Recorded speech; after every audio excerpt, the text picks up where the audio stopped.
सपा के कद्दावर नेता स्वामी प्रसाद मौर्य ने एक बार फिर विवादित बयान दिया है। कासगंज में उन्होंने कार सेवकों पर हुए गोलीकांड को सही ठहराया। उन्होंने कहा कि तत्कालीन सरकार ने अमन चैन के लिए कार सेवकों पर गोली चलवाई थी। स्वामी प्रसाद मौर्य ने कासगंज में कहा, कार सेवकों पर तत्कालीन सरकार ने संविधान और कानून की रक्षा के लिए अराजक तत्वों पर गोली मारने के आदेश दिए थे। उस समय तत्कालीन सरकार ने यानी कि मुलायम सिंह की सरकार ने अपना कर्तव्य निभाया था। अयोध्या में राम मंदिर पर घटना घटी थी, वहाँ पर बिना किसी न्यायपालिका के निर्देश के, बिना किसी प्रशासनिक आदेश के बड़े पैमाने पर अराजक तत्वों ने जो तोड़फोड़ की थी, तत्कालीन सरकार ने संविधान की रक्षा के लिए, कानून की रक्षा के लिए, अमन चैन का कायम रखने के लिए उस समय जो गोली चलवाई थी वो सरकार का अपना कर्तव्य था। सरकार ने अपना कर्तव्य निभाया था। दरअसल समाजवादी पार्टी के कद्दावर नेता स्वामी प्रसाद मौर्य मंगलवार को बौद्ध एकता समिति की ओर से गणेशपुर में आयोजित बौद्ध जन जागरूकता सम्मेलन में शामिल हुए थे। समाजवादी पार्टी नेता स्वामी प्रसाद मौर्य ने कहा कि जिस समय अयोध्या में राम मंदिर की घटना घटी थी, वहां पर बिना किसी न्यायपालिका और प्रशासनिक आदेश के चलते बड़े पैमाने पर अराजक तत्वों ने तोड़फोड़ कर दी थी।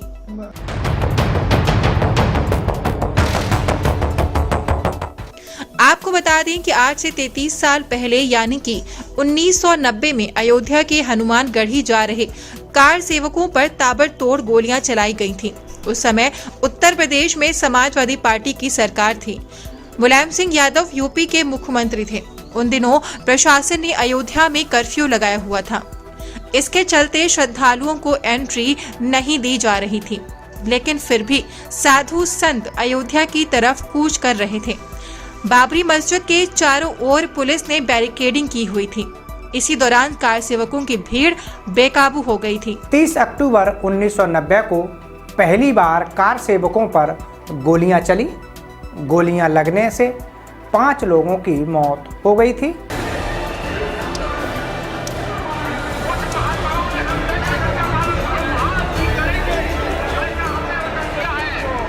अयोध्या की इस घटना से देश भर का माहौल गरमा गया था। गोलीकांड के 2 दिन बाद ही 2 नवंबर को हजारों कार सेवक हनुमानगढ़ी के पास पहुंच गए। इस घटना के 2 साल बाद 6 दिसंबर 1992 को विवादित ढांचे को गिरा दिया गया।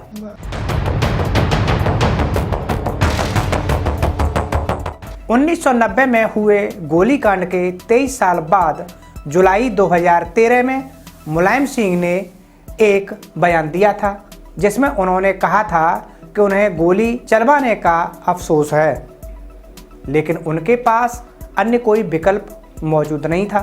ये मंदिर मस्जिद का सवाल नहीं, देश की एकता का सवाल है। और देश की एकता के लिए हमारी सरकार की पुलिस को गोली चलानी पड़ी। मुझे अफसोस है लोगों की कुछ जाने कहीं। स्वामी प्रसाद मौर्य के बयान को लेकर जब सिकोहाबाद से पूर्व विधायक हरिओम यादव से पूछा गया तो उन्होंने कहा कि सपा नेता स्वामी प्रसाद मौर्य बहुत ही घृणित आदमी हैं। ऐसे लोगों की चर्चा भी नहीं करनी चाहिए। उसके बयानों से ताल्लुक, वो तो बहुत घृणित आदमी है। ऐसे लोगों की तो चर्चा भी नहीं करना चाहिए जो हमारे धार्मिक आस्था के बारे में इस तरह की टिप्पणी करे। रावण हमारा कोई पुस्तक नहीं है, ये बहुत बड़ा ग्रंथ है, पूजनीय ग्रंथ है। उस रामायण के बारे में टिप्पणी करे और जो हमारा धर्म है, सनातन धर्म के बारे में जो टिप्पणी करे, ऐसे आदमी की चर्चा नहीं करना चाहिए। ये तो समाज से बहिष्कृत आदमी है और समाजवादियों का तो सोच ही यही है। कोई अकेले स्वामी प्रसाद का सोच थोड़ी है। समाजवादी पार्टी के 90% लोगों का यही सोच है कि भगवान को गाली देना, धर्म के प्रति आचरण करना, सनातन धर्म का विरोध करना, ये उनका आचरण है। इसलिए उनकी दुर्दशा भी तो हो रही है। आज जो दुर्दशा हो रही है उनकी पार्टी की, वो हंस रहे हैं कि समझिए 12 के बाद अभी तक 6-7 चुनाव हो चुके। समाजवादी पार्टी कोई चुनाव जीती है, छोटे से लेके बड़े तक, लोकसभा, विधानसभा, 2 विधानसभा लड़ लिए समाजवादी पार्टी ने, और दूसरा 2 लोकसभा लड़ लिए, जिला पंचायत लड़ ली, ग्राम प्रधान लड़ ली, ब्लॉक पुलिस लड़ लिए, कोऑपरेटिव लड़ लिया, सारे फेडरेशन लड़ गए, चेयरमैन, नगर पालिका, नगर परिषद, ये सब हो गए। कोई एक चुनाव जीता हो तो बता दीजिए। तो समाजवादी पार्टी तो खत्म के कगार पे है, सांसें गिर रही है, कितनी सांसें गिर रही है।